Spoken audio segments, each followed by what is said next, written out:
I was kind of led into that family to essentially act as an intern. So everything was scrubbing toilets to like polishing Grammys and all that kind of thing, which like it's fun. It's a real privilege to get the chance to do that.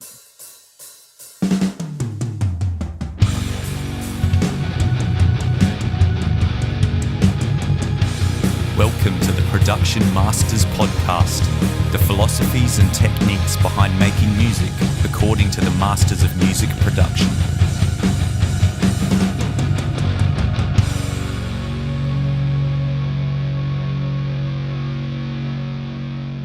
Hi everyone, welcome back to the Production Masters podcast. It's Owen Gillett here from Ice Cocoon and productionmasters.net. Just a couple of things to catch up on. The podcast is also now available at Castbox, which I believe if you are on an Android operating system, you might find that works well for you. As always, you can subscribe to me on iTunes and at Stitcher Radio and also at YouTube, where you can like, comment and subscribe. Today's episode, I'm speaking to an Adelaide audio engineer, mastering engineer and producer whose name is Alex Mader. He's currently the strategic director at the Future Sounds Festival in Adelaide. He's largely self-taught as an engineer and has absolutely just forged his own path, creating all the opportunities for himself. I met him freelancing at Disc Edits in Adelaide. Aside from having his own client base and freelancing, he's worked assisting at the Echo Bar over in the States. And more recently, he's been working with Dave Pensado over there as well. So, in fact, I'm probably going to catch up with him for a new interview and update on everything he's been up to. So, for now, this interview was conducted a little ways back, but it's pretty interesting. We just more or less talk shop about audio for a couple of hours, and then this is the result. This is really just a fly-on-the-wall observation of our conversation in the studio at Disc Edits. So this is one of the few interviews I've done which was actually in person instead of on Skype as well. Kind of makes it more fun, and hope you enjoy this one. I think it's a pretty inspiring listen for anyone who's an up-and-coming engineer, and to hear how much passion you need and how much making your own opportunities counts for everything when you are an upcoming engineer. So with no further ado, this is my interview with Alex Mader. Welcome everybody to the Production Masters podcast. And today I have with me a young gun, audio engineer, producer, mastering engineer, upcoming technical dude called Alex Mader. So we've got him here right now, so I'll say hello. How you going? I'm good. How are you? Excellent. That's good. So we'll just start off with you giving us a bit of history about yourself, and filling us in what your deal is, who you are, what's your deal. Well, I mean, might as well start existential, I guess. But wherever you like. I don't know. I mean, I guess I'm one of those laptop kids who turned out to really enjoy what they were doing and got better at mixing other people's stuff than I was at producing my own stuff. So I sort of started in Ableton, 2012, the whole, electronic music boom. And then, I ended up like coming here, like spending more time in the studio, like learning from other engineers and becoming more of someone who works for other people on what they can't do themselves. And then, I don't know, like the skills come back around and you become more of a producer and becoming a better engineer. But I guess my journey, I started as a laptop kiddie, went on to being like a studio assistant, went off to LA and was an intern, but for some like people that I really respected and learned a lot from. And I guess I'm back now being kind of a mixture of mastering and mixing engineer. I think I feel more like a mix engineer, but my stuff sounds more like a mastering engineer. Like production everywhere I can. But that's kind of like something I like to do with clients. But it's I guess at heart I'm an engineer at the moment. I feel like I feel like I listen like a mastering engineer, even when regardless of which part of the process it is. I think actually starting with thinking like a mastering engineer is actually, it's almost like seeing the overall picture. I think seeing the big picture, it's a matter of having the knowing of where it's got to go. So in a way, it almost crosses over. I think. Do you feel that way, being a producer or thinking like a mastering engineer? It's almost like just having the vision or seeing what the end result's going to be. That's sort of how I think about it. Well, I mean, when I started out, and I didn't know what I was doing, I thought that having the ears of a mastering engineer would be a big benefit. But what I actually discovered was that when I first started getting good at it, I started focusing more on how things sounded and not how it felt. Sure. And I got good at making things sound good, but it didn't necessarily make me feel good in the same way or make other people feel good. And that's essentially what people buy at the end of the day. So I kind of found out that being a good mastering engineer, or at least understanding what that is and what that means, benefits you a lot. But you kind of have to remember that the mastering engineer's job isn't the full use of their skill. As in, like, a good mastering engineer can make something sound good, but if they have what it takes to be the best there is, then they're also just as good at making stuff as well. Like, they have to have that creative element to them. So I don't know, like, it made me appreciate more being able to make something that feels good, and like loving things for the warts that come attached with them as well. I think when you dig into the history of anyone that is like all the top mastering engineers, they started from some sort of a really musical background, usually like playing a musical instrument almost half the time in a classical environment even, and that sort of thing. Or, they come from some like a musical approach, the really top mastering engineers. Yeah, well, because at the end of the day, it's music, like you have to make it feel like music. It's very easy to, I mean, part of what we do is so technical, and it's part of what gives us our jobs, is being able to do something technical that our clients can't. But the reality is that we have that skill, but we actually need to make stuff feel good. We have to make something like resonate with someone emotionally. And really good mastering engineers do that, or at least understand what the artist is trying to do and bring that forward. Yeah, which is obviously really tough because mastering is sort of like the zenith of the audio engineering spectrum, where you have to know all the technical side of it to the highest level. So to be able to know all that and then detach enough that you're still focusing on the music being musical and being emotional, that's like a big challenge. Isn't it? For sure. So I'm interested to hear a little bit more about what you were doing in the States. Like how did you tee that opportunity up to start with, and then what were you sort of actually doing? I'd met someone in Adelaide who had met someone in LA who had met someone in LA who basically, long story short, I got given the opportunity to do an internship at a studio called the Echo Bar in North Hollywood.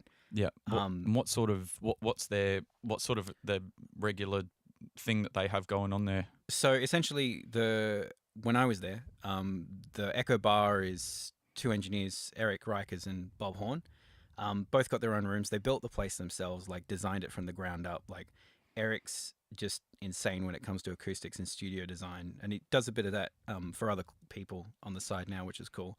And Bob knows his stuff as well, and they kind of like good friends who, like, I think like met up in LA and just were engineer buddies together for so long, like built the place. And I was kind of led into that family to essentially act as an intern. So everything was scrubbing toilets to like polishing Grammys and all that kind of thing, which like it's fun. It's a real privilege to get the chance to do that. But and at the time, Dave Pensato was sharing Eric's room, so that was a big thing as well. That like.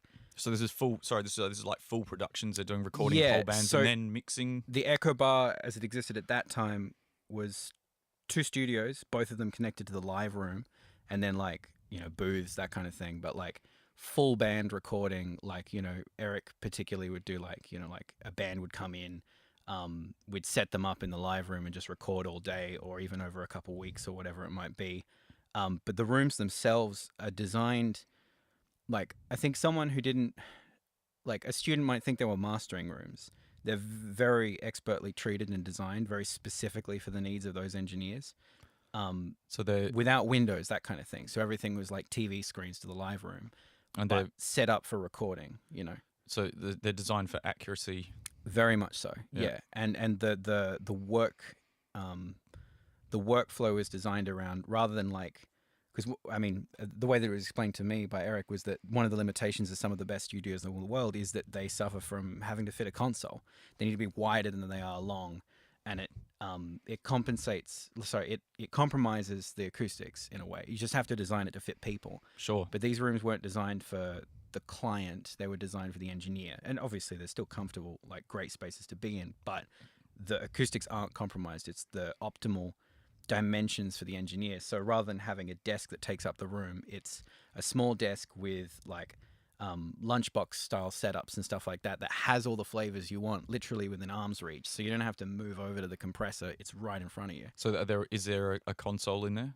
No. So it's just Pro Tools rigs. But so even for lots of different preamps and stuff.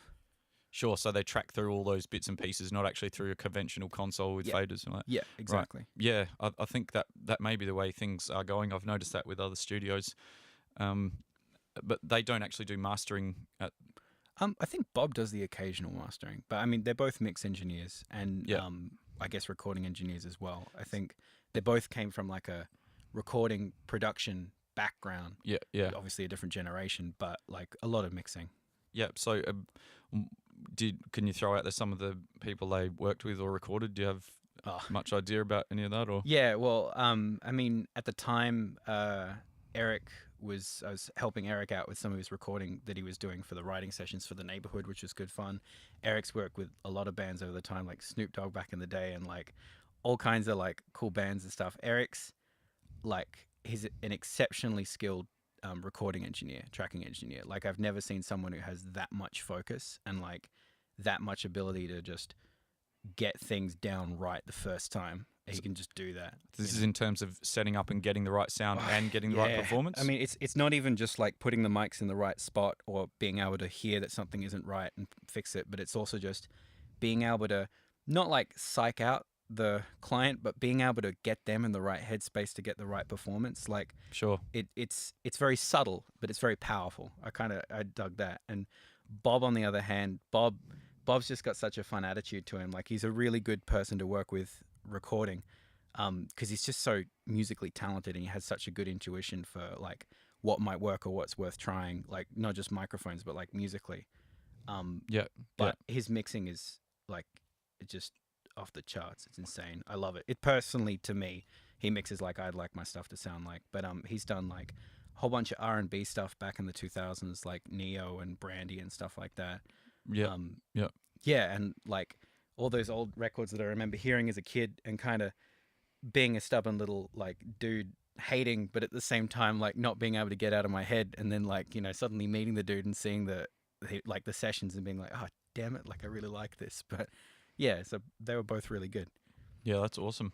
So this is quite a hugely expansive question, but what are the elements that that you feel bring music to life, or that bring life to music? What are they? What are the elements that bring music to life? I don't know. It kind of depends on from what perspective. Like, I think it depends on who you are and what you expect out of it. Like, if you're someone who expects, like, and it's not like everyone's pigeonholed to a genre, but like, if you're someone who likes country or like acoustic music, what you think makes music alive is going to be different to someone like me who might be just as well adjusted to listening to like drum and bass or something like that. Like, I think sometimes it's down to, I think it's a little bit related to what we were talking about before with mastering. And it's like sometimes the warts kind of are the soul of it. Like you can't, like some things just feel good. And for some people that's obvious, and for some people it's not. Some people like something that's quite human, like, you know, vocals, guitars, that kind of thing. Some people like something that's very unhuman. But I think that really it just has to move you in some way. It has to be convincing enough. It's kind of why pop music works. It's like, it's cheesy as hell, but it really believes in itself. Like it's like a delusional kid that thinks he's going to be a superhero. Like, it's cute, but like he's not going to be a superhero, but like he believes in it enough that you can believe in it too. And I think that's part of what makes stuff move us, is if it's genuine and if it has a purpose to it. It doesn't have to be like political or explicit or anything, but as long as there's something in it that's like that wants you to feel something and feel something itself, if it's genuine, then I think it has the potential to be that. Yeah, I know what you mean. That's interesting, because I suppose something that's, I mean, in the end, some of that music is so processed, or even some electronic music is so, it's completely manufactured. You know, it's not, but in a way that, you know, you can be reached by that on another level. Like, Yeah. I mean, listening to bands like Skinny Puppy, who've just, I mean, they've gone into completely crazy realms of creating manufactured electronic sounds and that sort of thing. But and it's totally different to listening to an organic performance, but it can invoke emotional responses on another level. So I guess that's a good point, that it really depends on the context of what the music is. It's all about the audience and what they expect, because like it's kind of the same way you have to approach mixing, and I think production as well, as I guess it's what mastering is as well. But you need to know what your audience expects. Like if your audience, if it's like marketed as an R&B record, there's an expectation. Like people will want to hear like good drums and like soulful vocals, that kind of thing. And it's the same for even recent genres like dubstep and things like that. Like people expect snares to feel a certain way. They expect like bass to feel a certain way. And obviously understanding those expectations means that you can thwart them and do something different. But it's not that you have to do it a certain way. It's just that if you're aware of what people expect, then you're able to make them feel something. Yeah, that's it. And I think occasionally it does take someone that has played by the rules or just knows the rules so well that eventually goes, there's no actually good reason why we've been doing it this way for so long. Yeah. Let's throw something completely, out there that's different. So that was actually one of the questions I had in the context of production, and how that some genres can sort of in the end get a bit stifled with everything becomes too assumed that all the drums are going to sound like this, and it's everything is going to sound a certain way. And I really actually like the idea that music can be, a genre can be recorded in a way that's not conventional to that genre. Yeah. I think, and that probably there's quite a few albums out there that do that in one way or another, even if it's just in a subtle way. Then it's those kind of differences that actually end up appealing to me. But that's probably more of an engineer's perspective, I suppose. No, I think you're right. But to be honest, I feel that like a lot of good music is fusion in a lot of ways. Like I don't think it's just my personal taste, but I think that like musicians all have influences and we all reference those things. And sometimes I think everyone has a level of eclectic influences. So like sometimes there'll be like a touch of EDM in a rock album and it won't be obvious, but like just that little idea that's a little bit different can make it really genuine and unique. Like personally, I find myself like, especially from learning from engineers more experienced and from a different generation to me, like I like using old school stuff on new school stuff, because you just get like, it's not even just like analog warmth or any kind of BS like that. It's just a different feeling to it. Are you talking about like the approach to recording though, or the actual gear? Or? Well, kind of the way you just think about it. Like, yeah. Because I mean, when you make something in Ableton, you can just change the synth, or you can just use a parametric EQ like that. It costs you nothing. It takes no effort. But like sometimes like distorting a lead synth through a Sheps 73 just does something to it that you could have done on a Jimi Hendrix album. But like it works as well, like it, just because it was an old school trick that, some guy used like 60 years ago doesn't mean you can't use it now on something on a synth that didn't exist 12 months ago, But for sure. All right. So I've got so many things to touch on here, but so when you, the majority of the work you do mixing. Yeah, pretty much. Yeah. It's mixing, but often there'll be like elements of production to it, like just helping with the arrangement, or, there'll be like mixing with an eye to the mastering stage later on. So when you have the files delivered to you or the session or whatever, and you load it up and listen to it, is there something that you quite often hear from people, which is like a place where their mix usually lacks, or where it falls down? Is there a trend almost where you receive stuff and there's always something that they do that's not quite right, or I mean, for lack of a better term, not quite right? Like, is there something that's where they fall down because of just the level that they're at? Well, I mean, obviously the things I'll notice will be indicative of the kind of clients I'm working with at this stage in my career. So it's not necessarily, I don't believe that it's the same problem the whole way throughout. And I've seen, I had the privilege of seeing session files from like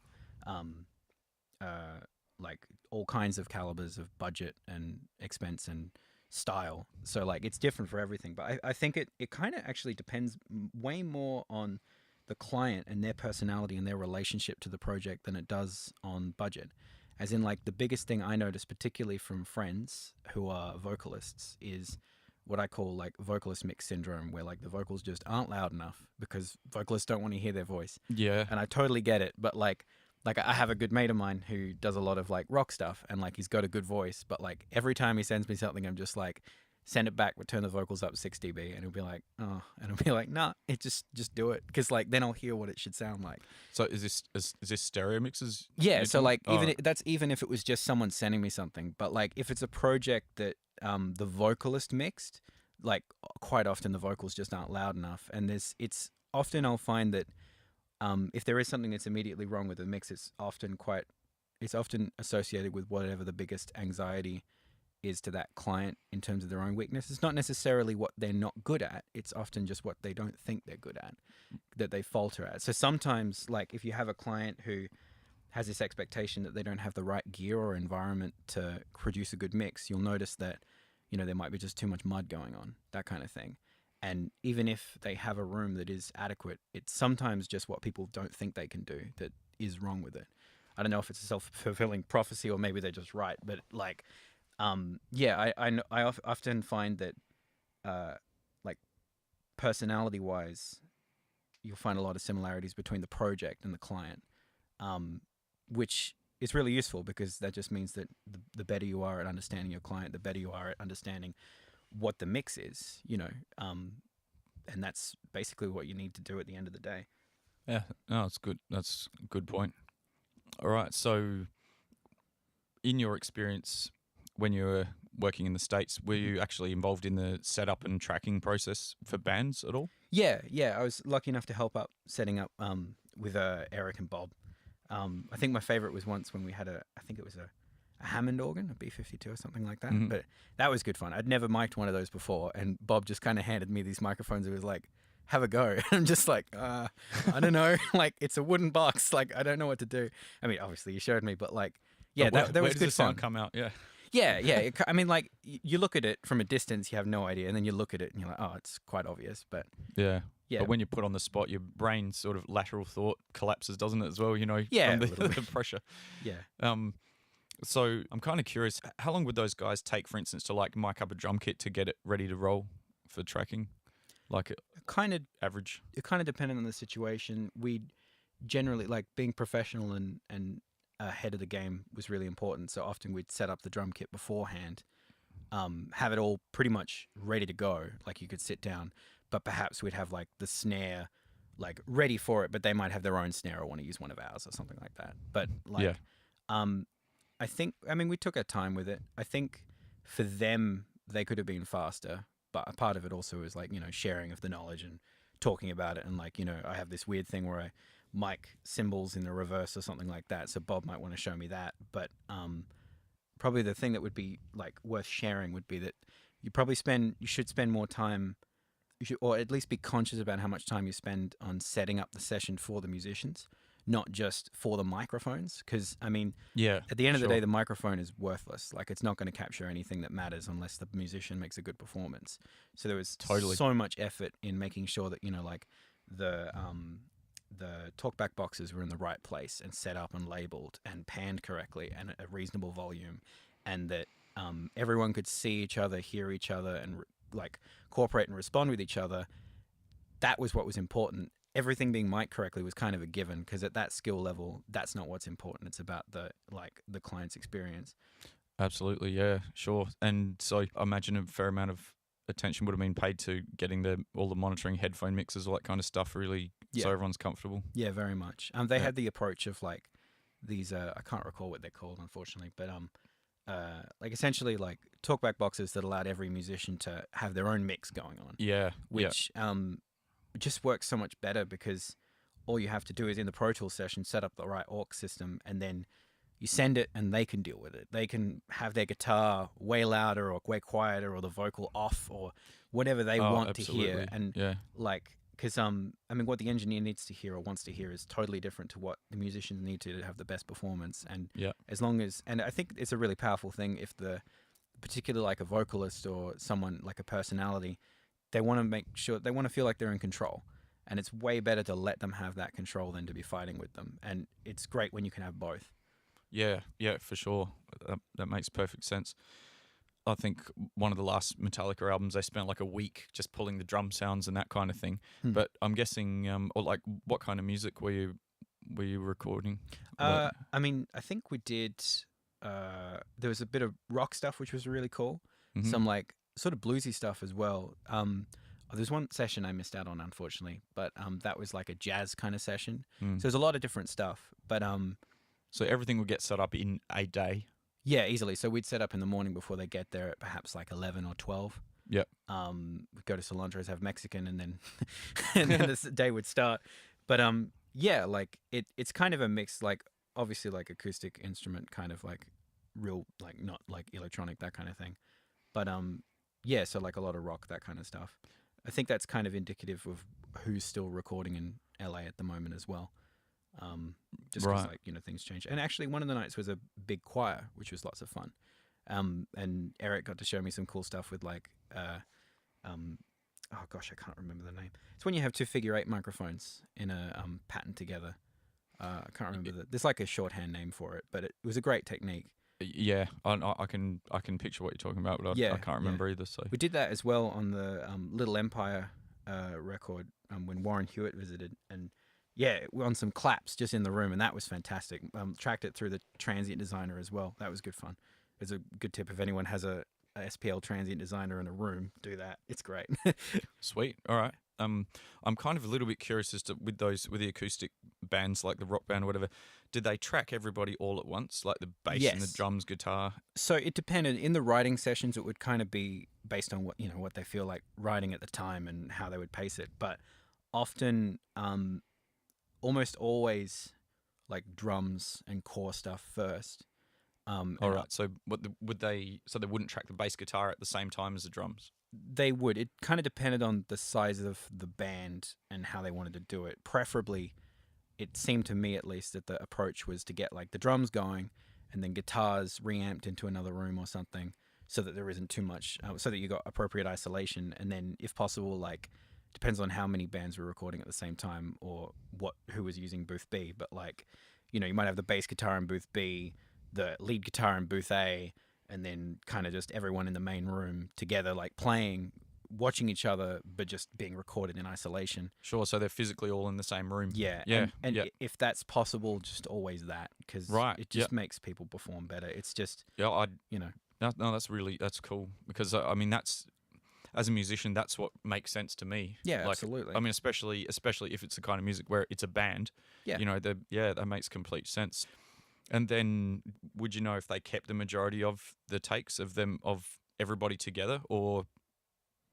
Well, I mean, sort of the approach I saw was like record everything. Like, don't not record everything, but just put it in a new playlist or whatever that's necessary, and then you always have that as a reference. So if we're going to go back over something, you still record it. You don't not mic it up, because you might need it to reference a part, or even just like take a bit out of it or whatever's needed. But like, yeah, just have it there so that you can go back and look at it. But yeah, there wasn't necessarily too much redoing of stuff unless it was like, you know, a new idea or something like that. But sure, yeah, because I feel like so much of what's important is the psychology of the band and making sure that it feels like it's not just about being productive, it's about feeling productive. So like, you want it to feel like it gets more and more complete as it goes. You know, so like you want to have that core there so that then the project feels like it exists and it's something, and then you're working on it, and then you add a little bit more, maybe do the vocals before dinner or whatever, and then it kind of builds up so that by the end of the day, it didn't just feel like everything came together at the last minute, but everyone was kind of working together. It makes a big difference. Yeah, really that makes total sense. Absolutely. No, that's awesome. Let's talk a little bit about analog versus digital recording and processing. Like, do you have any experience or thoughts with all that? What do you think about all that? Because obviously there's no end of opinions. Or maybe we'll just start with talking a bit about tape. Like, have you had much experience tracking to tape? And no, I haven't had any experience tracking to tape. And as someone who started from a digital perspective, I don't have the privilege or the bias of starting from what used to be. But I feel like the reality is these days that it's just as easy or easier to use digital. So choosing to use something else is a choice, just as choosing to use digital is a choice. But I feel like it's just like any other choice. If there's something that you like in tape that you want to use, go for it. Like, I don't see any reason why you can't, apart from obviously money.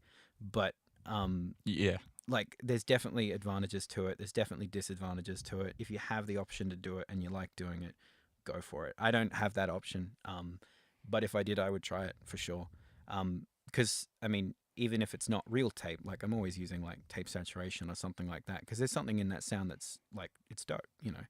But like, yeah, I don't know. I feel like with the whole analog versus digital, sometimes there's just frankly just ego involved. You know, people have invested a lot of time in their careers in technology that is now defunct. Yeah. And they don't want to feel that way about it. But at the same time, like, digital, just because it's transparent doesn't mean it's better, you know. And I there's think always something, just advantages and disadvantages, you know. I think it's too blanket anyway to Yeah, say absolutely. analog versus digital. I mean, because analog versus digital recording is a completely different set of things to analog versus digital processing, or Yeah, you know, absolutely. or delivery mediums, or all that sort of thing. They're all Well, I mean, you know, if it's MP3 at the end of the day, it's like, I mean, yeah, like, I don't know.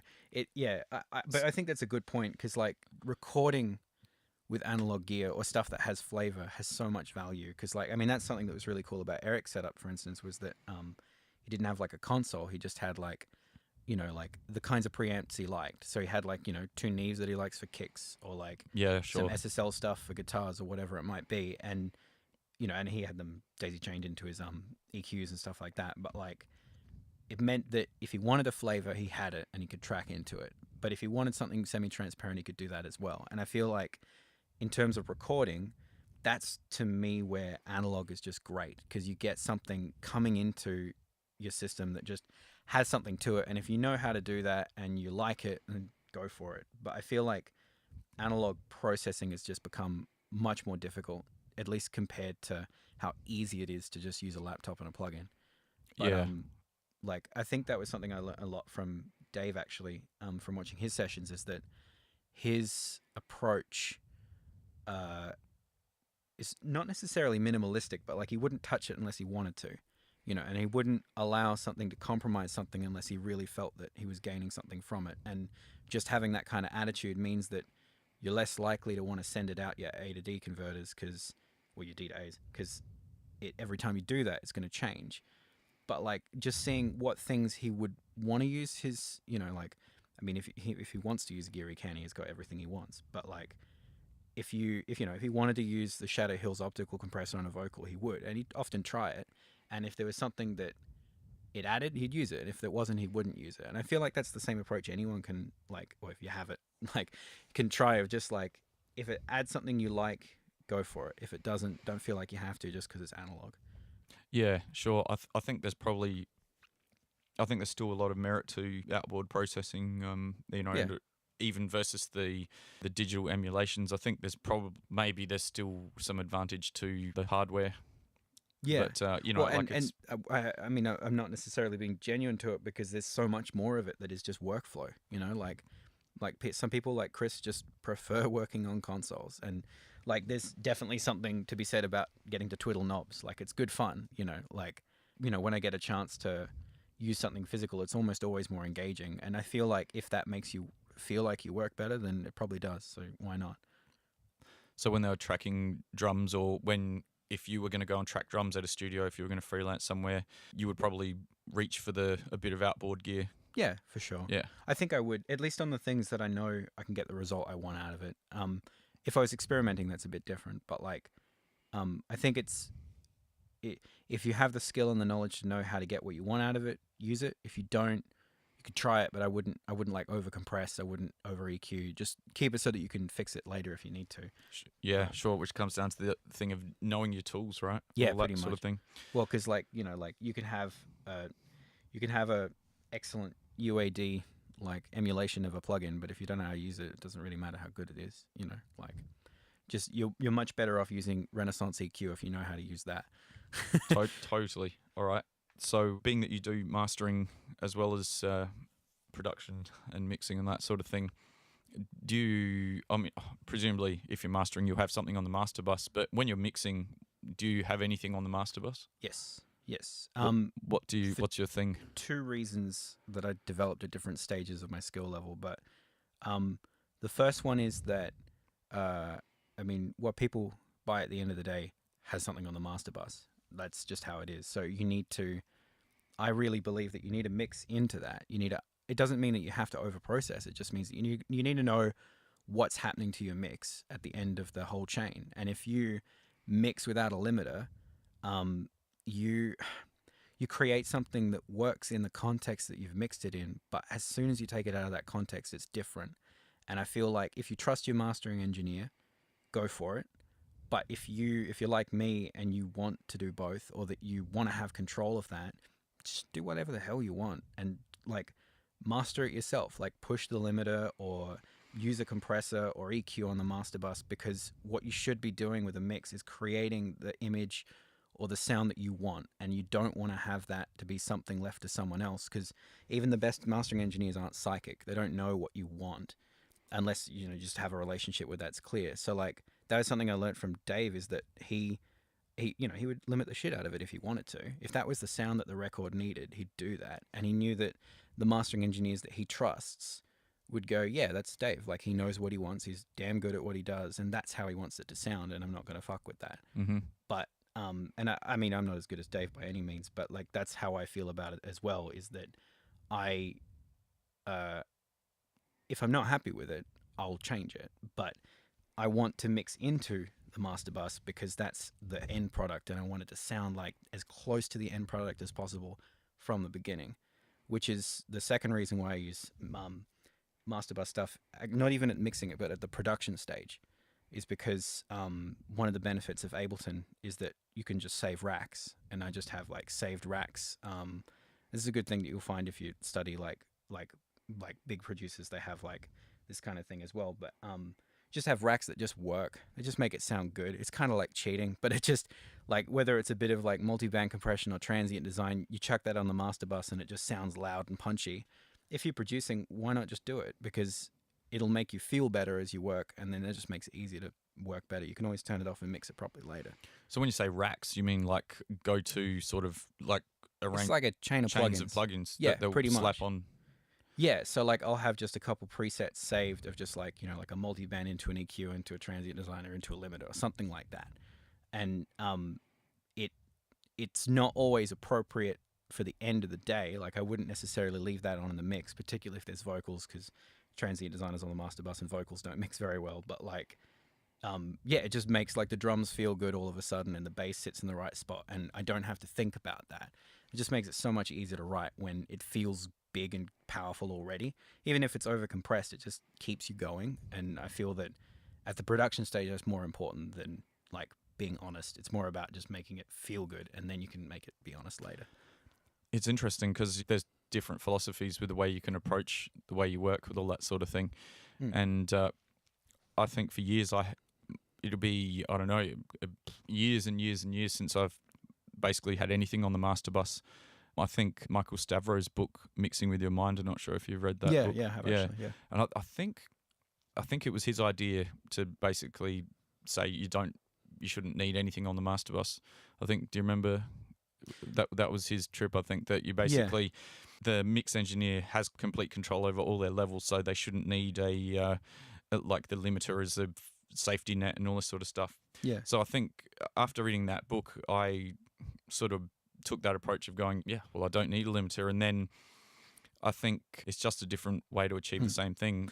Well, I mean, I don't necessarily disagree with that at all. I think that for someone who wants that, as a mix engineer who wants to feel like they're in control of everything without a safeguard, then that's what's right for them. I am only talking from my own perspective and experience and how I like to approach things, but I suppose it probably does depend a little bit on what sort of music it does you're doing, very much I guess. So. But yeah, and I think it also depends on what you want to do as a mix engineer, as in not necessarily just your career, but who you are as a person and your creative influence. As in, if you're the kind of person like me who wants to make it as impressive as possible and stand out and be as close to a finished product as you possibly can from the beginning, then you're going to want to do that because that's what a finished product is. It's limited. So for me, it makes a lot of sense. But for someone who just wants to make something as honest or transparent, or just like what a mix is, if you just make it a mix, then that makes sense. Like there's no wrong answer to it. I just think that for someone like me, at least, that's what matters. And I think that that's quite common in the electronic world. But for like finer music or rock and that kind of thing, I see a lot of engineers who just don't limit their mixes. And I don't think that's a wrong thing. And I think that also, it does mean you're more reliant on your mastering engineer, but for most people, that's not a problem. Yeah, well, I guess it depends how back to basics you get in terms of, I mean, obviously before a certain time, it was the mix. What you're essentially hearing was the mix. I mean, absolutely. And you didn't have the technology or the system to master it yourself. Yeah, that's it. And I mean, and then it goes back to defining what is the purpose of mastering. I mean, obviously, initially it was just a matter of the cutting engineer transferring the music, getting it onto very vinyl, much basically. A technical, physical thing. Yeah, that's it. And then it's become like obviously a much more convoluted and crazy process now. It's a whole different world in the electronic world. Like mastering has become like to bedroom producers and stuff, it's more about just like make it loud for me, please, which is, I mean, that's a totally valid thing. But I don't know, I think that I had the privilege of learning from Neville that mastering, to me at least, is much more about it's just about making like when it's someone else's mix, and I think it should be true when it's your own, it's about making sure that the idea just comes across as intended in whatever medium that needs to be. So like, if there's a certain emotion that's trying to be conveyed by the mix engineer or the producer or the artist, you just make sure that that stands out and that can be heard on small speakers, on big speakers, in cars, and in shopping malls. Like that's what I try to do in mastering, because if I find myself wanting to change the way it feels, that's something that needs to be done in the mix or the song, Yeah, of course. You just can't fix that in the mastering stage. Like you can try, but you're really just you're not at the right place to do that. But you can make it sound like something else, but that's not the same as feel. And like, Of course not, yeah. yeah. But like, yeah, I mean, for me, just mastering is like making sure that whatever idea there is sounds as good as it can for what it is, and will just make sense to people in different contexts. And that's just a very general way of describing that something's very technical, but because it's not easy to make stuff sound good on every system. But yeah, that's essentially how I like to look at it. And then mixing is kind of, the step down from that, and production as well. Yeah. And through time, the overall loudness, if we got to use that word, of how smashed people's stereo mixes have become has just gone sort of ramped up and up and up. And then there's the whole loudness penis envy of mine needs to be just a smidgen louder and all this sort of stuff. And perhaps somewhere along the way, people forgot to actually listen to what it sounds like. You know what I mean? Yeah, to an extent. I think anyone who's explored that whole world of loudness has to have been burned at least once. Like they have to have made a mistake and then gone, shit, like. How do you mean? Well, as in like one day you'll master something too loud and then you'll listen to it later and be like, oh, I shouldn't have done that. I think that's just a natural part of learning. Like I've been lucky to only really come close to that once, but like at least in my opinion, but like, I think with loudness, like, I think we care way more than the audience does. Well, it's one of those things that people wouldn't know unless you do a level matched A/B comparison. People don't know what they're even listening for, if you know what I mean. No, absolutely. And then if they're listening to it once the dynamic range is already gone, then it's like trying to know something's missing when you never knew it was there to start with. So you just assume this is what it is. You know what I mean? Absolutely. And like you look at like some of the most best-selling records of all time, like Michael Jackson's Thriller, and like the different remastered versions of it and how they get progressively louder.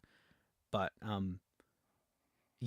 think like I don't know, I've studied a lot of engineers and their opinions on this, because I don't really think it is a right or wrong thing. I want to understand how they see it. And like my two favorite stories about the whole thing, one was from Bruce Swedien, who was I saw Yeah. a video of him doing like a wonderful like public talk he was doing at some stage, and people asking him questions, and he has such just a genuine nature to the man. But So and he worked with Michael yeah, Jackson. yeah. So he was yeah. he was he was his engineer, and there's Yeah. some great stories about him and like all that kind of thing. But this specific one was like someone asked him like, oh, like what do you think about all the remasters and how much louder he is, and he was basically like, not in an arrogant way, not in a stubborn way, but just kind of because he's right, was just like, I mean, did you think it sounded good? And the guy's like, well, yeah. And it's like, it sounded good, like, yeah, it's way louder, but like, who gives a shit? Like, it sounds great. It makes you feel wonderful. It's a fantastic record. Doesn't really matter that the remasters are that loud. And my other favorite story was Andrew Sheps, who mixed I can't remember the name of the Metallica album, but the one that was extremely loud, the latest one, or Death Magnetic. yeah, that one. Yeah. And like, people constantly like giving him shit and being like, oh, like, why'd you make it so loud, whatever. And like, he, often he just deflects the question in a polite way. But in one video I saw him talking about it, he's just like, you know what? They loved it. Like, they wanted it. They asked for it to be loud. I made it loud. They were really happy with it. The client at the end of the day was really happy, and I was happy as well. And the thing is that like, you can feel something's not right, but the reality is it's about the client and what they want. If Metallica were happy at the end of the day, then Andrew did a great job. Oh, look, I'm fairly certain Metallica wouldn't really have a clue about whether it's right or not technically, or whether like what they're actually. This is the thing, and until you've sort of understood the whole louder sounding better, but when you level match it, it's not paradigm. Until you've actually like had that, till that penny's dropped, you just hear something on its merits, and then you're not hearing what's missing if you never knew it was there in the first place. Yeah. And I think with Death Magnetic and all that, I think the fact is it was only like a dB more crushed than like 99.9% of all the other stuff in that year. I think it's the fact that people could actually hear audible distortion that they actually complained. Otherwise, but if you're going to have audible distortion because of loudness on a record, it might as well be a Metallica record. Well, it's part of how it feels, and that's the thing. Like, things like distortion and overcompression are a part of the art itself. Like, I remember how much I was in love with like Daft Punk's Discovery, like when I was younger, and when I like started mastering, I listened to it in the room, and I was just like, there's like clipping on the master bus every time the kick hits, and there's weird pumping and shit like that, and just this odd lump at 120 that won't go away. And the thing is that like, it at first I was like disheartened, and then I was like, no, like, what the hell does it matter? Like, the album to me made me feel something, and that's what really mattered at the end of the day. It's like some of my favorite artists and albums and engineers and producers, like Pendulum's a good example to me, where like, I really like Rob Swire's mixing style, but I listen back to it now, especially in a mastering room, and it's just way too bright and crushed, and what the hell is going on?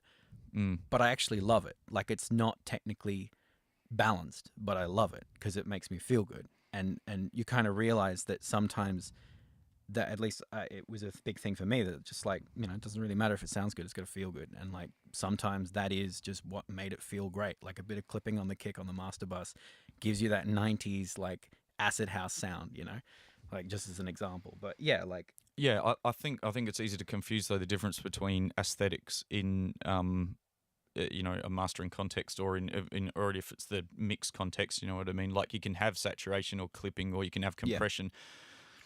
But I think it takes a really objective ear to know when you've overcooked it, you know what I mean? When you've gone too far. Yeah. And then, well, I was having a conversation via email with Goran Finberg, who's a mastering engineer who's done, like, he did in the 90s, he did sort of all the European metal stuff like Opeth and Soilwork and like all this kind of stuff. And I asked him, because he's mastered all that stuff, I asked him if he thought, do you think metal needs to be super crushed and compressed or limited to sound good? And he said, no. He basically said the fact is, I don't think the listening public gives a rat's ass whether it's however many dB of difference between it. He said they're going to just like it or not like it, and it's. I mean, the client, the customer at the end of the day has control of the volume knob. like you can't take that away from them. I mean, till Apple Music has its way, but well, this is another thing I was going to talk about is now really with all the streaming services and all the various things which are, I mean, and including YouTube, who've all expanded into proper loudness normalization. The context of having like a master or a mix that's processed beyond aesthetically where it needs to be just for the sake of loudness in inverted commas, the context for that is now what the CD. Do you know what I mean? Like like sure if it is actually for legitimate aesthetic purposes, but it's kind of ironic that CD quality is a standard these days when really CD is a massive compromise, and what we turn the CD into in such a loud format. It's kind of almost funny that CD is like CD quality is the standard, but CD formatting in itself is just such a compromise compared to like what we had before, I guess. But yeah, it's kind of bizarre, but yeah. I actually think CD is a really great format, like in terms of the quality. Oh, yeah. No, like, I mean, yeah. 44.1 16-bit, if everything is done well, it should sound for sure perfect. You know what I mean? It should. I guess I mean more just the way that physical product evolved over time. I mean, as a technical format, there's nothing wrong with it, but I just mean that right. You mean as a piece of plastic? CDs got more and more impulse purchase and more loud and more like just as a format we would make things particularly loud for it. And I agree. The way we designed CDs to be sold and arranged, that kind of thing. But I just find it interesting. It's just such a different experience to like vinyl and stuff like that. And it's just interesting how the way we engineer changes because of the way that people actually consume our product. Like when we were engineering, well, I mean, not me, but like when people were engineering for vinyl, it's just a totally different approach because transients behave a different way, phase behaves in a different way, that kind of thing. And I wonder, though, if back then really people were thinking about vinyl so much as they were just about creating great music. You know what I mean? Yeah, I mean, really, that's what we should all be thinking about. Because, I mean, really, if you're just creating great music, I mean, it should be fine to cut it to vinyl. Yeah, for sure. If you're if you're not doing anything radically avant-garde with weird out-of-phase bass or whatever, but I mean, technical limitations of a needle, but and you're absolutely right. Like, one of the things I noticed from my childhood, just by the period of time I grew up in, was that a lot of the like songs that had a big emotional impact in my like early teens, like 12, that kind of thing. So which year are we talking now? So, oh God, don't even give Is this me early 2000s? So like, I would have been 12 in 2007. So, things like Fall Out Boy and stuff like that, stuff that a lot of people my age really liked and were really like emotionally moved by. Yeah. We never really heard it in CD quality, like, because I mean, frankly, a lot of us ripped our stuff, or where I grew up in particular, there just weren't CDs. So we, like, I feel weird listening to that, like Fall Out Boy, if it's not in 128 kbps MP3. Like it sounds weird to me, and like it's not that it's bad, it's like it's great, but like it just doesn't feel like what it was when I was a kid if it's not just kind of terribly compressed. And that's the thing, like it was an amazing like album and an amazing art and an amazing song. And that's what moved me, not the fact that it was a shitty compressed MP3 off LimeWire or something like that I got from my cousin. So like, I think that taught me a lot in that, number one, I think that eventually we're going to have like a nostalgia for MP3 compression eventually. Oh God, I hope not. It'll happen, trust me. I think being that, I suppose really I came from more or less the cassette era because vinyl had sort of tapered off. Even though I like Wiggles cassette, but that's pretty much it. Yeah, right.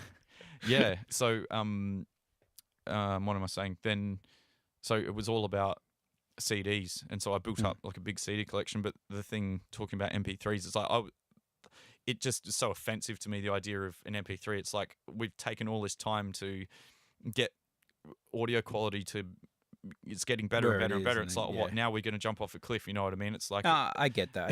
I think a lot of engineers get upset about that idea, but unfortunately... I was just pointing out it's obviously kind of a generational thing, having, it could be a generational thing, but also if you're going to hear music played through an amazing system and you're hearing great quality music, and then, no one's going to choose the shit sounding music. You know what I mean? Yeah. You'd really hope. Well, you'd hope, but I guess what I'm saying is that to an extent, one of them feels better to me, and it's the shit one, and that's not necessarily a logical thing. It's just nostalgia. But yeah, I think I guess the point that matters is just that like it doesn't really matter what quality is. If it's a good song, it should come through. And I guess that's again mastering is it's just that you need to just make sure that even if it is squashed to shit and ripped off LimeWire, or if that existed still, but like then it still moves someone, you know? Because I mean, yes, it's an industry where we have to sell songs to make music, to make money, and I guess more music. But I mean, really, it's also an art form, you know, and you want to move people. And I think that especially with what's happened in the last decade or so with artists like Skrillex and Soulja Boy and stuff like that, is that like your stuff can be put out for free and you can still make a career. And they've essentially been done everything themselves, haven't they? Is that right? To a large extent, yeah. Yeah. Skrillex in particular, but it's like you don't have to sell something for it to have value for you in the future, which is a really hard thing for artists to come to terms with because, I mean, shit, we've all been there and like you just need money, you know, like you just want to make money from what you love doing, but it's such a, unless you're one of the very lucky few, it's such a long haul game. And really, what's much more valuable than sales at a beginning level is an audience. And I mean, Sonny's situation was different because he was in from first to last and stuff like that, but he had to start from somewhere. And it's a great example that like making something that moves people and getting them to hear it can benefit you so much and also changes people's lives, you know? Yeah. Oh, of course, because I mean, that's crossing into the music industry and all that. But I mean, obviously making music is the music industry. Absolutely. Like production and all this sort of stuff. But of course, I mean, it lives or dies with an audience. I mean, even if you're a big artist, if no one buys your next album or no one turns up to your next tour, I mean, you're kind of done. You know what I mean? Yeah. In that regard. So, absolutely. Well, and even then, like some acts live and die by their touring and not necessarily their albums, you know, or their like cultural acceptance, you know, like which again comes back to how they initially touched somebody. You Yeah, know what I mean? absolutely. Which comes back to making a song that's has something genuine or authentic to it that communicates to people. It's like I didn't I mean I grew up with a bit of punk music, but like I'm not in my like teenage years when you're most like into that kind of stuff. I wasn't listening to punk. Yeah. But like when I was living out of home and stuff later in my teenage years, like I was living with some kids who really were, and like I don't necessarily listen to punk out of choice. But if I go to a punk show, I have a bloody good time because like that's what it is. Like punk music is great when you're in the pit, and that's part of what it is. So like I might not listen to that in the studio, but it still moves me in that context. And sometimes it's so important to understand the context and things like electronic music and that you got to be conscious of things like SoundCloud, but things like punk music, it's so much sometimes just way more about the performance. But I mean, I guess then I'd be out of a job but to an extent. But yeah, there's a lot to be said about making something that people will want to look further into, you know, like about giving stuff out for free or that kind of thing. It's a hard pill to swallow, but sometimes it's way better to have someone listen to something than it is to have them buy it. But it depends on what stage you're at, you know. Absolutely. I think that it is a pill that has to be swallowed, though, I think, is that you just thinking that you're windowing the content that you've got to give out, or you're going to just only give out a little bit and people are going to have to buy the main sort of body of your work to find out what it is. I think you are just going to be invisible and other people... No, I mean, that's right. You have to be engaged in marketing. You have to understand how to market yourself. Absolutely. Which doesn't mean you've got to change what you do. You just have to... And I don't know if it's irrelevant to the conversation, but I feel like these days, if you're an artist, you kind of need to give up on the idea of making a living from selling music, because people buying albums just doesn't happen enough anymore. Not unless you're Beyonce, not unless you're Taylor Swift. And even then, they make their careers off their touring. It's so much more about making yourself as an artist and someone that people love and want to be a part of. And it looks like just social media because that's the tool we use, the medium, but like it's so much more just creating something that people want and people enjoy, and then they buy into that, and that is you as an artist or you as a personality. That's what has value, not the album sales itself. I agree. I think it's absolutely about being authentic, but about being genuinely authentic. And I think a lot of people, because of the absolute interconnectivity of the internet, have just been bombarded with so much mental Oh yeah, crap yeah, that yeah. eventually it's, without realizing it, they have become less individual. Or they've become like, as in artistically or whatever, which. And I think even listening back, I mean, even in the metal world, listening back to what Roadrunner Records was putting out back in the 90s or whatever, you'd have really distinctly different bands like Typo Negative and then Machine Head, or these different bands. They sounded completely different. The production was completely different, and the songwriting, the singing, all of it was completely different. Yeah, and that's frankly one of the best things about metal when it's done right, is that it's just different. It hits you in a way that other stuff doesn't. I'm assuming that a similar thing probably has happened with other genres too, though, that obviously there's also so much more, like the volume of music and artists that are out there is obviously so much more now, it's not funny. So, yeah. Um, That's a part of the reason why I believe what I said, is just that it's there's so much saturation these days. I think it's something that the EDM world has experienced young in its life cycle, so I might be more aware of it than someone who comes from a different background. But I don't know. But it's just that there's so many SoundCloud DJs. There's so many people who invest the right amount of money into marketing and have a career for themselves. yeah. Who might not necessarily be what you might consider the most, traditionally authentic or whatever artist. As in, they have more of a brand than they do a discography. But the reality is that if that offends you, you're kind of behind everything, because that's just how it is these days. There will always be acts playing at festivals that musically might not deserve to be there or whatever, but just if they have an audience and people buy tickets to see them, that's what the festival is for. But I also think that people like that, artists like that, perhaps it's going to be more of a flash in the pan as well. Do you know what I mean? Yeah, perhaps. Who knows? I haven't seen many really carry it forward. But I think that it also depends on, as a person, what they're looking for. Some people just want to be a flash in the pan. Some people just want to be famous for a bit. And I don't know, whatever that means to them, and enjoy it. And that's cool. There's nothing wrong with that. And as much as there's an oversaturation of people, so people say, oh, I wish that only real musicians would get into doing this sort of thing. Frankly, bullshit. I think that it's pointless to think that way, because the reason that a real artist or whatever does what they're doing anyway isn't... there is no competition ultimately. They're doing it for other reasons. Well, and obviously there's the challenge of making it into a career, but really the motivation is an internal one at the end of the day, and in that way there's no competition. It's a very selfish position to have, to judge an artist on what they can do for you, because the reality is that we all make music as a form of self-expression. We don't, there's a part of performance in that we do for other people, but it's about expressing what's in us. And it seems silly to judge someone on how they make you like or dislike what they do for the reasons that are relevant to you. Because really, we're all doing it as a part of ourselves. We like making other people happy, but that's a part of us.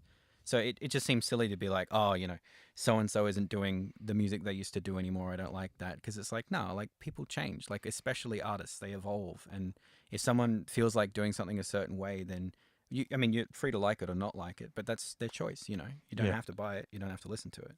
And part of the thing of fans or people liking an artist too, there's this human thing of they're projecting onto the person who they imagine they are, or what they think.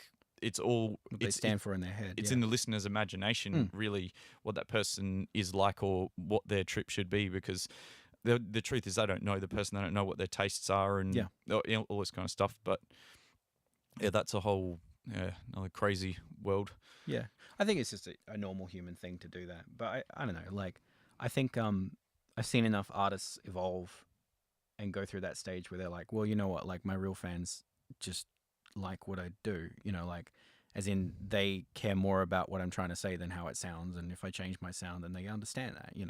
And it's not always necessarily that way. But I just think it's if you're an artist and you feel like you can't do something because of your fan base, then your fan base is kind of holding you back in a way. Sometimes you don't have a choice, but just freedom to evolve is so important, because that's when really cool ideas happen. And I think it just comes back to being authentic, because a lot of the artists I like are the ones that have just done whatever they've wanted and gone in any direction. Like Bowie and Prince and that kind of thing. For sure. But then there's other guys bands like Meshuggah and Motorhead that sort of basically did albums that Yeah. always sound the same, but like it's like you just can't not like it. I It's like, love Motorhead, but still they have love it. Ace of Spades and then Ace of Spades like 2, 3, and 4.0. Well, yeah, they they did almost an album a year from the 90s onwards, and like Yeah. I even though it is the same stuff over and over, I just actually can't get tired of it. It still feels fresh every time. But it feels good. So- That's the thing. It So feels it's great. like, but it's because it's authentic. That's Yeah, why. yeah. It's because it was And really, look, really some authentic. bands are just like that. Some bands just make that kind of thing, and it's the same with artists. It's like some artists just are truly, completely, and unapologetically pop, and like that's just who they are. And I really like it when it's genuine like that. Like personally, I like mixing pop music because of the challenge of how perfect everything has to be and not perfect. And I enjoy that, but like some people think it's cheesy or think it's disingenuous, but really like the best pop artists, that's just how they are. Like if Taylor Swift wanted to make metal music, she would, but she Yeah. likes making pop music. Or like, I mean, one of the first bands I really got into was Roxette. Like Per Gessler, who was the songwriter, and that's just who he is. Like writing these sort of slightly cheesy, sort of 60s tinged, but sort of produced with an 80s vibe pop songs. That's just what he does, and the fact that it's coming from a genuine place where that's what his heart desires, to kind of create this sort of really sculpted sort of pop music. I can't help but feel it comes back to the same thing. That's It's what like it is. It's that's cool. just what he does. It's genuine, and you can buy into that. It's not necessarily going to be everyone's taste, but if you like it, then you're going to really like it. It's better to me than someone who tries to create something that they're not genuinely into, because you just can't. Like, I mean, I've been there before. You just can't understand it like someone who does love it can. Totally. All right. So, couple more questions. Let's just. So I wanted to talk a bit about monitoring, completely changing the subject. So Sure. just before we started, we were talking about the event Opals here Yeah, that's right. and various other monitors. So, especially because you're doing electronic music, what's your take on, in terms of the range or the bandwidth of the monitors that do you like to mix on full range monitoring, whether it's like boxes and a sub or just really full range speakers, or what's your vibe on that? Well, I mean, through my career so far, I haven't necessarily been in position to set up everything myself. So it's often in like other people's studios or other people's monitors. Yeah. So I don't often have that choice. But what I find I do like is, I mean, I've been lucky enough to use systems that have like full range kind of setup, and I've had systems that have like more limited range. But I think what I find myself most receptive to is a system that has a strength that I can utilize, because every system has a weakness. But as long as I've got something there that I can identify as, okay, it does that well, then I can focus on that and at least use that for whatever means. So like systems before where kind of like an Auratone style setup, like sometimes that's just all I need, because it just means I can get the balance right. And that is so valuable. So like I'll mix for a lot of time on an Auratone or something similar, and you just get to a place where, okay, like it feels right. And it's so easy to know if something is in the right place in a situation like that. But then obviously, like eventually I need to hear the low end. So like if I have the opportunity, like if it's like a full range system that has low end that I can trust, I'll use that. If it has low end but it's got its flaws, I'll use that as well. But you just got to reference it with something that covers at least part of that area that doesn't have the lumps that you can then kind of seek out and destroy what's not quite right. Because I feel like I've seen a bit of a trend of mix engineers, like ones that are at a more professional level, I suppose, moving towards much wider range monitoring than perhaps they've had in the past. I think there's a few reasons for that. I think number one, NS10s are going out of style. I'm still a pretty big fan of the NS10s. Oh, but nothing wrong with them, but I think that just in LA and stuff like that, those big engineers have, you know, their NS10s have gotten older, and their careers have gotten a certain direction, and like they have the option to buy bigger, better speakers, so they do. And you know, like Dave was at that stage when I was over there. Like he was using some KRKs, like really good speakers, and I think he still has them set up, but he also has like some other speakers. I can't recall right now. He has some Osbergers. So his which main Bob uses as well. So his main pair was KOKs? Yeah, for a long time, like KRK 8s. Yeah. The expensive ones, like 20,000 or whatever. V8s or something. Yeah, something like that with Yeah. Double subs as well. And like Yeah. that system, the tweeters were a bit tired and the sub was loud, but like to someone like Dave who knows that and knows the room, like it was perfect for him. Like Yeah. So I think that's really, again, is the point, is that if you know it and you have the skill, you can use anything. But again, Dave, even with that good setup, even with his new setup as well, still has a pair of Auratone equivalents right in front of him on his desk. And most of the time, he's kind of mixing in that because, again, I mean, he can speak better for himself than I can, but more often it felt like he was mixing for how it felt and not how it sounded.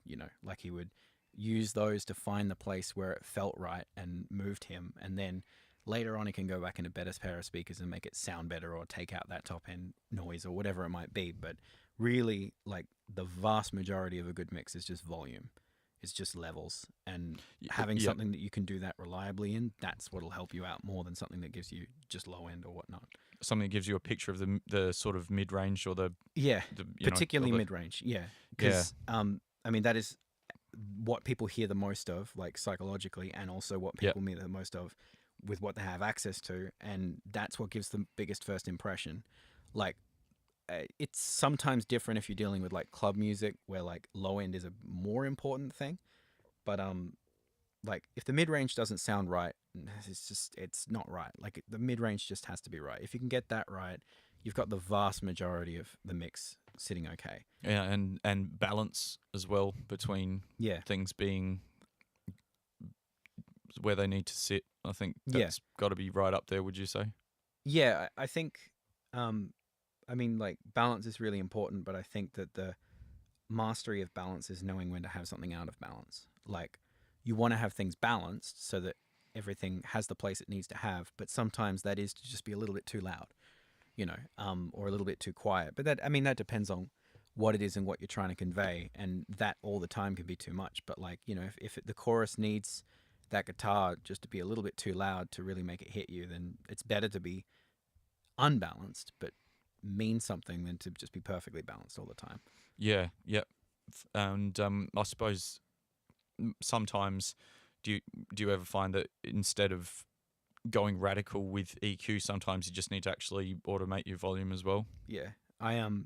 It's hard to be that diligent, because as an engineer you'll want to go to an EQ because it's a tool you know how to use, but like, sometimes it's just way better to just automate stuff. But often there's something that needs to be corrected at least a little bit, so you're probably going to EQ somewhere. But yeah, quite often it's just volume. And I suppose that's just experience building up, knowing whether if the tone of an instrument is right, or if you just need to boost it up a little bit. Yeah, because again, it comes down to how loud something is completely changes our perception of the frequency balance as well, obviously. Oh, absolutely. I mean, Fletcher Munson and all that. But also, I find that it's really important to know not necessarily just why you're doing something, but at what stage you're doing it, because sometimes you're EQing to make that sound better, but at the end of the day, it needs to be EQ'd so that it sounds better in the context of the mix.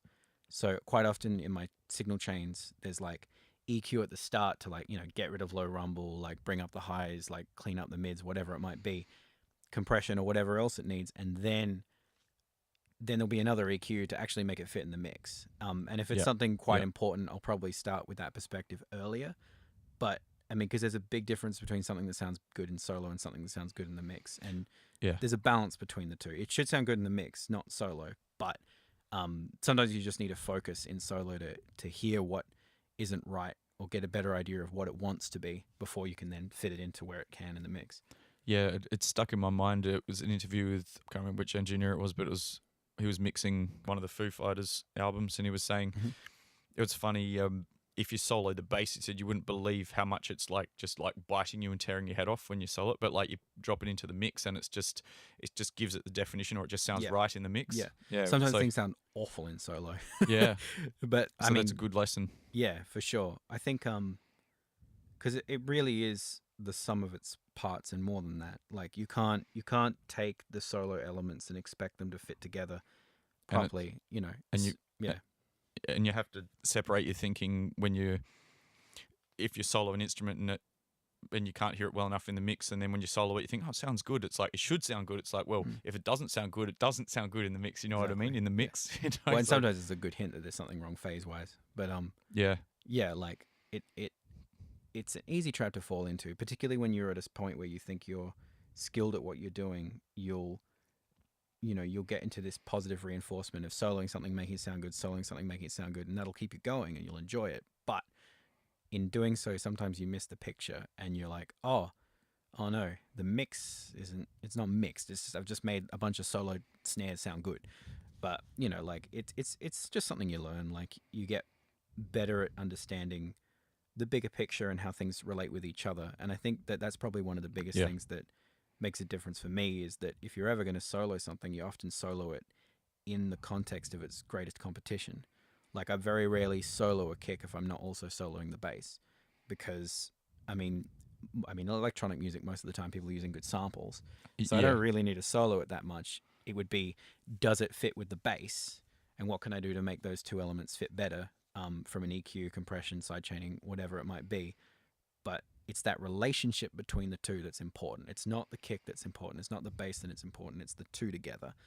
And that's something that, particularly like you'll notice if you listen back to like earlier electronic music stuff, that not even necessarily early, but like mid 2000s, like Pendulum or something like that, you'll notice that the kick by itself might be a little too hard or something like that, but the kick bass relationship is perfect. And you're like, right, that's what was important, Mm-hmm. So, like I mean, there's like so much about that and how to achieve that. And it's really is an extremely complex thing, despite the fact that it's just two things in the low end. But it's just one of those things with mixing where like some parts matter a lot to how something feels and how it flows. And if you can get that fundamental part right, then the rest of it kind of just brings itself together.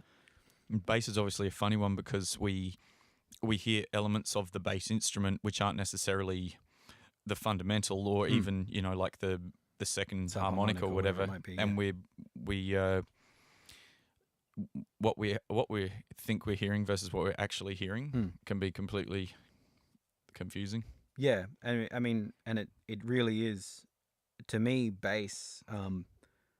I struggled with bass when I was trying to hear it, but when I started trying to just make sure that things felt right, it was easier. Same with compression, as in it's like, it's so much easier if you turn it up a little bit and kind of just feel it with your chest and feel it with your body or the table or whatever it might be, and feel how it's reacting, particularly when you have something like kick and bass to balance. I find it so much easier to just feel it than it is to go, oh, like there's too much 50 hertz or something like that. It's so much easier to actually search for something and find that balance through getting to the point where it feels right than it is to try and take a guess and cut something or sidechain it. Like I think it like low frequencies being so much more physical in an interaction with our bodies, I find it really makes sense to just actually use your body for it. Like don't just use your ears, but actually like physically, how does it feel? If it hits your chest the right way, it's probably sitting in the right place. And it's odd, but like I learned it from Bob actually. He sometimes monitors very loud. Yeah. And I asked him why he was doing it, and essentially he's just kind of riding the low frequency waves, like just like with earplugs in at like 80 dB or whatever, like just feeling how it feels in his chest. Yeah, right. Because you can feel it way better than you can hear it, and like you don't need to hear the top end when you're doing that. So it's like, I mean, I just have to sit on the couch in the back with my hands over my ears, but like you really can. It's a really useful tool to have if you can just listen to the low end in a way and react to how it feels if you cut a little bit here, add a little bit here, whatnot. Because it's not like the mid-range where you can hear it more easily. You kind of actually do need to just feel it through. But at least for me, I guess. But so bringing that back to monitoring, I think that's probably another reason why it's a good idea to have wide-ranging monitoring. Yeah.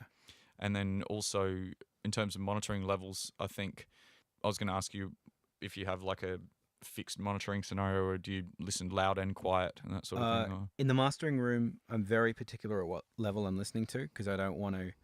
I want to hear everything for how loud it actually is, because so much of what I'm doing is around loudness. So I want to know that, am I louder or less loud than Katy Perry's Dark Horse? And often I'm not as loud. But yeah, like in that context, I want to be very particular. In the context of mixing, I want to be at a level that makes sense for what I'm trying to do. So if I'm producing, I want it a little loud because it needs to feel good while I'm working on it. If I'm mixing and I'm doing the big picture stuff, like if it's my first listen through, it's probably just at normal level. Yeah, sure. And I, in this room, I don't have a setup that I know mathematically what level that is. But like the same spot on the dial. Yeah. But Yeah. whatever your brain has become used to in this room, and then you can listen to it, and then you get an idea of it, and you want it to feel good at the level that you're used to listening to things. And this is part of where using limiters and master bus processing comes in. It's making sure that you are listening at the same level while mixing that you will be when it's mastered, or compared to whatever references you're using. And then just kind of like writing the volume or whatever it is to just make it feel good before you start even mixing. Like, I think it's like it's important to have your monitoring set up in a way that you can listen to stuff that you're not mixing at the same level, which sometimes is difficult with computer setups. But like, if you can't open Spotify and it's not at the same level as a fully mastered mix would be in your Pro Tools, then you got to adjust it somehow, because I personally think it's really important to listen to other stuff when you're in your room. Not necessarily while you're trying to work, but like sometimes. But like, if I want to listen to a Drake record, I should just be able to open Spotify and do it, and it should be at the same level of compensation as my Pro Tools setup or whatever I might be using, because that's how people listen. And if you want to know how your room sounds, you need to hear things at the same level. So you're talking about in the context of using it like as a reference for mixing? As a reference, not necessarily just for loudness, but also for just how things feel, Like, if you start playing it and it suddenly sounds so much louder, that's not good. But if you start playing it and you realize how stuffy your mid-range was, or how like bass heavy you were or something like that, that's a really good sign as well. So that's part of why it's really important to me, at least, there's lots of important things to be said about monitoring and knowing what your levels are, and different volumes for different tasks, and mixing quiet so that you can have impact at loud, and mixing loud so that you can hear things that you can't when you're quiet. But I think a really good tip, at least for me, is, can you just swap to a reference at the same level? Like, can you open Spotify or a CD or something like that and listen at the same level? And I found that situations where I can do that, I mix way better, because, in my break or whatever, when I'm listening to something else, I can actually hear my system doing something else other than what I'm working on. And I think that makes a big difference. Sure. I guess that's another scenario where if your monitors are big enough, essentially, then they've got the ability to, if you'll be able to hear what you're doing in terms of dynamic processing as well. I found with a lot of people with smaller monitors, they don't actually realize how small they're mixing, because everything kind of sounds small anyway. Yeah. And you need to actually hear things. I feel like you need to hear things bigger to be able to know you need to mix bigger, if you know what I mean. Yeah, I think that to a certain point, that's definitely right. And I feel that it's really important to make things feel big in a small speaker as well. Like, you're right, it's hard to hear that if you've only got that reference, but like it should sound good in an Auratone. Like, it should sound big compared to another big mix in the same small system, because sometimes the audience just doesn't have a big system, and sometimes you just need it to have that strong, powerful first impression. But obviously, it depends on genre, but like, I don't think you don't want the small speaker to actually be a real limitation for you. You want it to really stand out on anything. Cool. All right. So moving along to a couple of other things.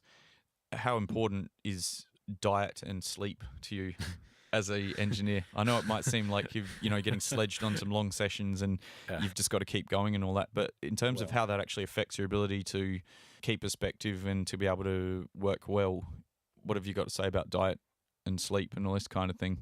Or what do you try to do? I'm not necessarily the healthiest lifestyle person, and I have the arrogance of being young enough to operate on any or no sleep and whatever I might have stuffed my face with or drunk the night before.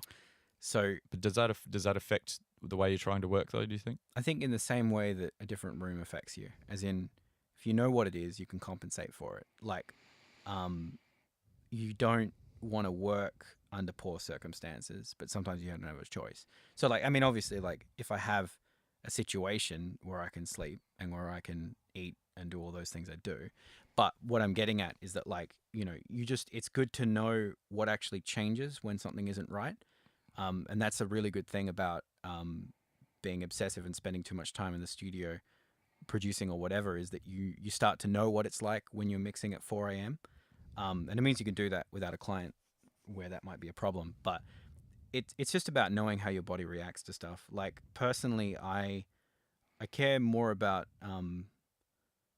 getting what's right for me than what might be necessarily like optimal for another person. As in someone like me, I just kind of I feel more confident and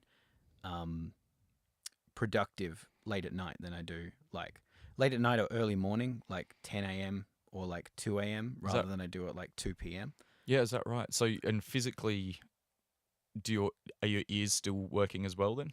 To me, yeah, just Okay. because that's how I operate. Like, as Yeah. in, if I was a person who had a sleep cycle of like, I don't know, 9 p.m. to 9 a.m. or maybe that's late for a person who goes to bed at 9 p.m. But like 9 to 6 or something, then I would definitely feel like shit at 2 a.m. But as someone who at my age, like, and just the way that sessions are scheduled, like, might be sleeping till 9 or 10, and then coming into work just before lunch or whatever, my body's just used to working at 2 a.m. if that's necessary. And once you've done enough all-nighters, you just get used to it and you realize like what you can do, what you can't do.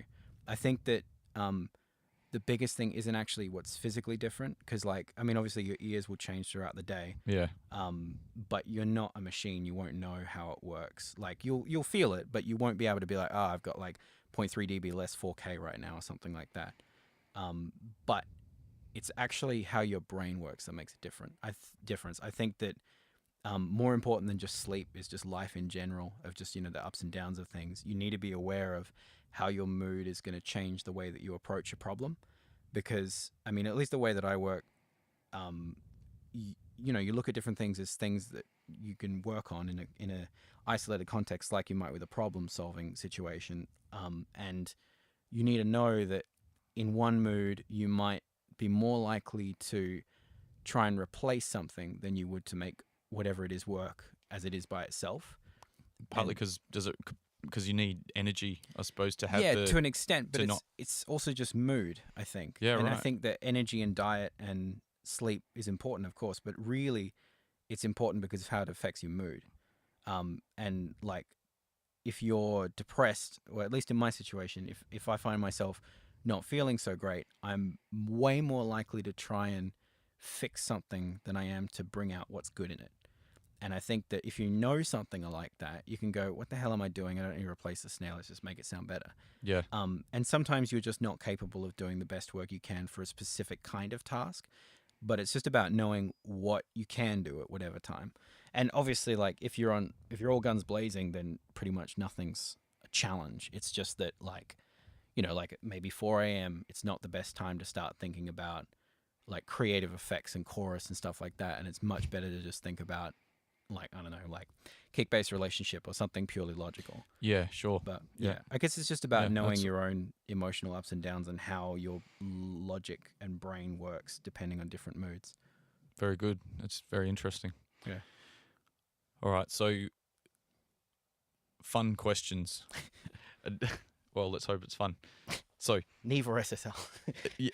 well, you're right, because a dream piece of gear or a dream studio location or a dream studio. I don't know. What's your, if you could snap your fingers and a bit of rack gear would turn up, or a microphone or a plug-in or or what would you what's on your dream list if you have one? I don't know. I mean, I guess like one of the things you discover is that there's never enough plugins or gear. So like, you know, I could say like, oh, like Shadow Hills so and so, but I mean, as soon as I have it, I'd want something else. But I think if it was the dream piece of gear, it would be a very impressive, very expensive Eurorack modular synth, because that would be a lot of fun. And Sure. just balls of fun. And I mean, I guess Dream Studio, I don't know. I think to me, really, like, it's certainly what I learned at the Echo Bar is that the studio is so much more who you share it with, and like just the lifestyle of having friends who just work down the corridor, and if you need a break, you can just go and sit on the couch and watch Bob mix, or watch Dave mix, or watch Eric mix. Like, really, it would be a studio like that where you just have friends that you can hang out with or whatever and grab lunch with. Because the reality is that, I mean, if a studio is good, it's good. Or if a studio is excellent, it's excellent. But it's having that environment where you have like-minded peers who are preferably better than you that you can learn from and share with and enjoy your profession together, it just makes a world of difference. And I honestly think that as good as they are, like, technically those guys benefit so much from having each other there, because it makes them better people on a day-to-day basis. You know, like, there's a social aspect to it, and they have people who appreciate them and like spending time with them. That to me is what a dream studio is. Sure. Yeah, that's awesome, man. So who would you most like to record if you could work with anybody? I think, yeah. So the thing, like, record or mix for? Like, any. Just work with. Yeah, either. Or who would you most like to work for or work with, etc.? I think if I had a choice, I'd be in old Chinatown in LA, working on Skrillex's new studio, because what that is with Owsler and what they're doing in terms of like electronic music and the collaborative nature of it, and all the different artists who will come and go out of that place and share stuff, that would be awesome, because it's a community, and again, it's the chance to work with some just really cool stuff. And I mean, even in that situation, you don't have to do that much for them because they know what they're doing anyway. But like, even then, having the chance to work with really creative people in an environment that's so open like that would be pretty awesome. In terms of like people that I'd want to like rack their brains, probably Rob Swire, or Liam Howlett, or or Sonny Moore maybe. But like, yeah, Rob Swire or Liam, the Pendulum and the Prodigy, like, just and Noisier. So those guys. Yeah, right. Because I'm not actually massively familiar with how those guys make their music, but they madmen. Right. So they are directly involved in the production of their own stuff. Yeah. So Rob's the singer and producer of Knife Party and Pendulum. So he started with like metal stuff, and like he has just an extremely, I don't know, I just really like the way that he does things, and the way that the choices he makes, and the way that he makes things feel. And then Liam Howlett, like no one else, he's the producer of the Prodigy, and he makes things aggressive in a way that I just don't understand how the hell he does it. But things just like, he makes you angry, he makes you feel things, and like I wish I could do that from a technical perspective like he can. Like, I'm sure it's not just technical to him, but like I really admire his ability. And then the Noisier boys, because they are just, from a technical perspective, I don't know anyone else who has more of an understanding of what they're doing. They're just absolutely, they have no peer in terms, in my opinion. I guess it's biased, but like in terms of being able to create sounds that no one else has heard. So who is that? They're Noisier. They're drum and bass, basically. So like, it's three dudes from Groningen in the Netherlands, who have kind of been a part of the drum and bass scene for a few decades, and like they have like a style that's like a hybrid of like real drums, samples, synthesizers, and just so many elements that are so technical in nature, but they have such a creative approach to it. Like, you'll see them doing things that other people would just get headaches looking at, but like in like frequency modulation to synthesis and stuff like that. But they just manage to make it so creative and organic, and produce stuff that is so otherworldly but still musical. Like, to me, they, at least in my head, represent like a tremendous amount of technical skill that's gone to the point where it's purely creative. I really dig that. Like, if I could understand how the hell they do that, that's would awesome. be cool. I think Sonny's sort of in a similar vein, but his kind of style's more like creative and organic these days. But at least from what I've heard. But yeah. Awesome, man. All right. Any advice for anyone wanting to start a career in audio, mixing, mastering, etc.? Yeah. In terms of career advice, is there anything that you would have to say to people listening? I'd say the biggest hurdle you're going to have is that you think you want to do it, but you don't necessarily know if you can do it. The reality is that you just have to do it. As in, I think too many people rely on studying in an institution or something like that as their gateway to being an engineer. And at least from my experience, I didn't study at an institution. I was self-taught, or taught directly from other engineers. So what I'm trying to say is that it's not about being autodidactic. It's about just having the balls to just go out and do something that you're not actually ready for. If you can, it's like, I guess it's Dave again, but he had a saying that I really appreciated, which was essentially like, you need your ego to be just a little bit better than your talent. Because if your ego is less than your talent, you're going to limit yourself and you won't grow. And if it's equal, you're only going to grow slowly. But if it's just a little bit ahead of where you actually are, you're going to challenge yourself to do things you're not capable of, and that will push you to get better. You want to sit at about 30%, no more than 30%. So like, wherever you think you are, go and do something that's harder than that and make that happen. So if you don't think you know how to do something, just go and learn how to do it, because you'll be surprised how quickly you can pick something up when you need to. And the reality is that our job's complicated, but it's not hard. You can do it. You just have to be smart and approach it from the right direction. And if you have what it takes to be an engineer, that's really shouldn't be the hardest thing for you. But yeah. That's awesome, man. That's I think that's dead on. And if you're gonna, from a technical point of view, what would be, if you're gonna give a couple of pieces of technical advice to someone that's looking to start out, what would be the most valuable technical bit of advice, or a couple of bits of advice that you would want to sort of put out there? I mean, I'm still sort of on that journey. I'm not a master by any means. And I can only really share what I think has been valuable out of the masters that I've been lucky enough to either meet or learn from via the internet. But I would say that there's a few good pieces of advice that I remember.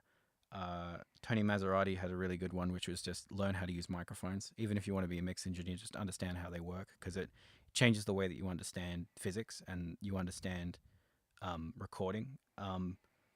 Also, like on a more general level, like Steve Duda has a very good point that like if you get like a top level engineer and an amateur, you get the amateur like any plugin he wants, and the top level engineer just faders, like which one's going to be better. And the point being is that it's just volume. Like mixing is just volume. That is what a mix is. It's so much more important to get that right than it is anything else. So if you can mix with as little, it's not about using as little processing as possible, but if you want to get good, I would suggest just getting better at understanding how loud things should be.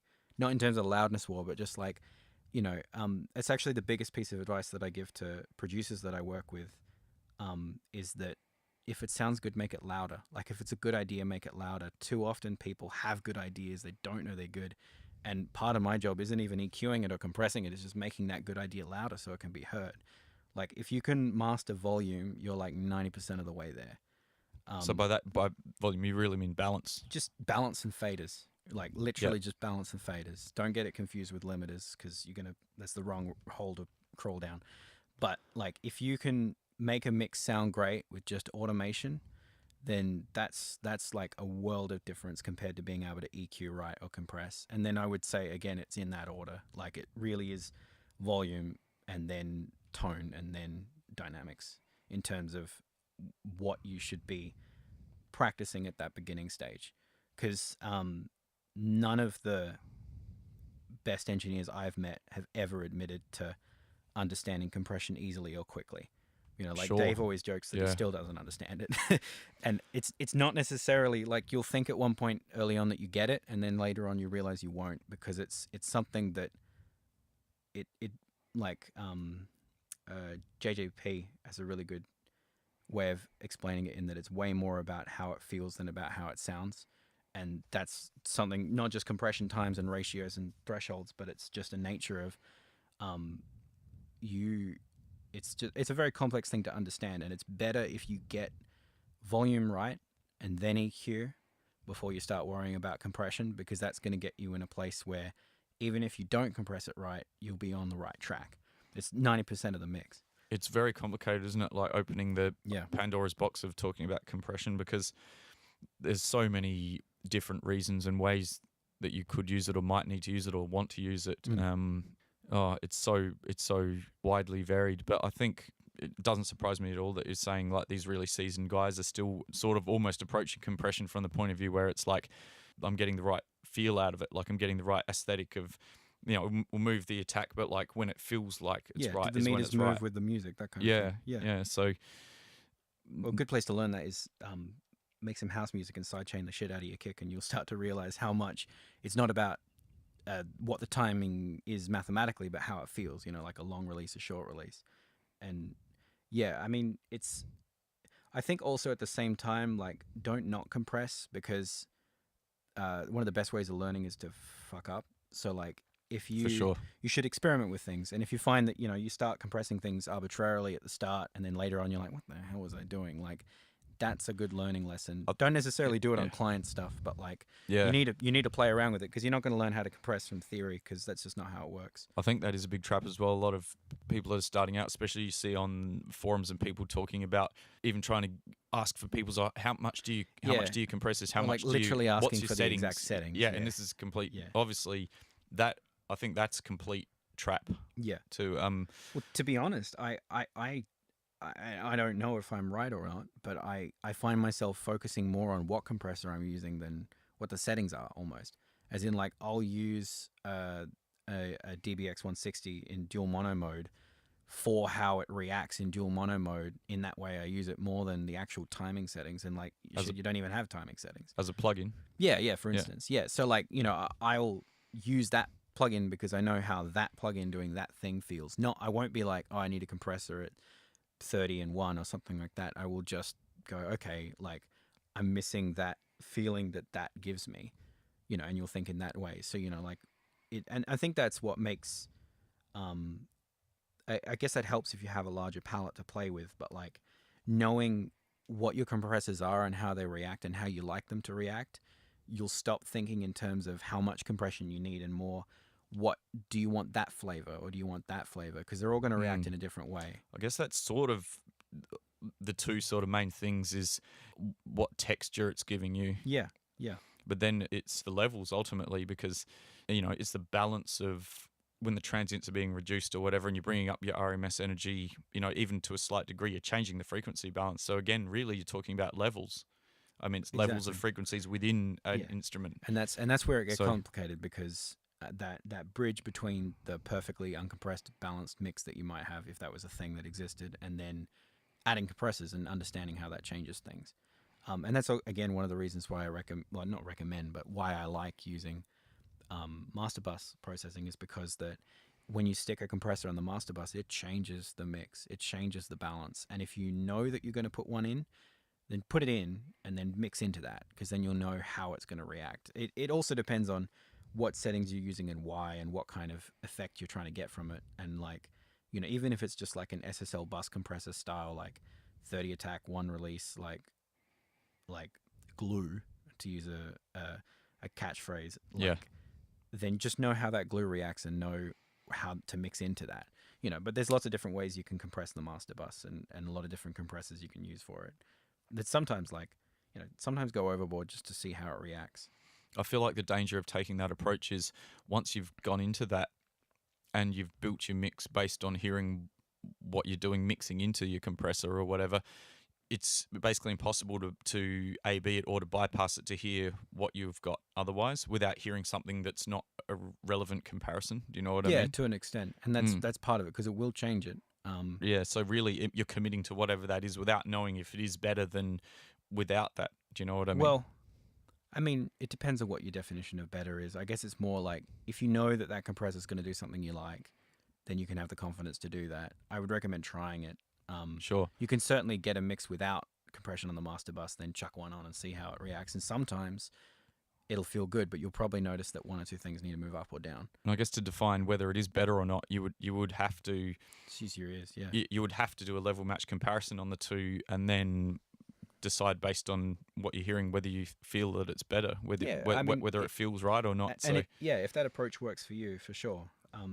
But yeah, sometimes it's just like an impression thing. Like, if you chuck that glue on and it just feels good, and just go for it. Like, sometimes I wouldn't recommend questioning things too much, because I think as soon as you start mixing by numbers, you fall into a trap of making it sound good by numbers, and numbers just aren't what our ears are. But yeah, it's definitely not an easy topic. But I guess to get to my point is just that, like, experimentation is really important. But if you can get good at any one thing, get good at volume, because that's what makes a difference. And I guess, like, if you think you've mastered all that, the thing that I've learned from some of the people I've had the privilege of learning from is that what makes the difference between a like AAA mix and what makes the difference between a very good mix is that, like, both will be very balanced, both will have strong punch, etc. But it's the way that the AAA engineer made it feel a certain way that made it better. And it depends on the engineer. Everyone has their own style. Like Chris Lord-Alge will use like compression in a way that like no one else can, and like that kind of thing. But often it's effects. Often it's things like reverb, chorus, delay. Just using that in a way that just feels so good and moves you. Yeah, sure. It's kind of like production, but it's like an engineer who really understands what reverb is going to work on that vocal and how to make it fit in the space in a way that feels good and also fits in the context of the era you're in and the style of the moment and what the artist might want. That makes a big difference. That's what really stands out. And you'll often notice that with mixing competitions is that like you have a lot of balanced mixes, but it's the one that had effects in a way that added something to it that made sense and really contributed to the idea that actually stands out.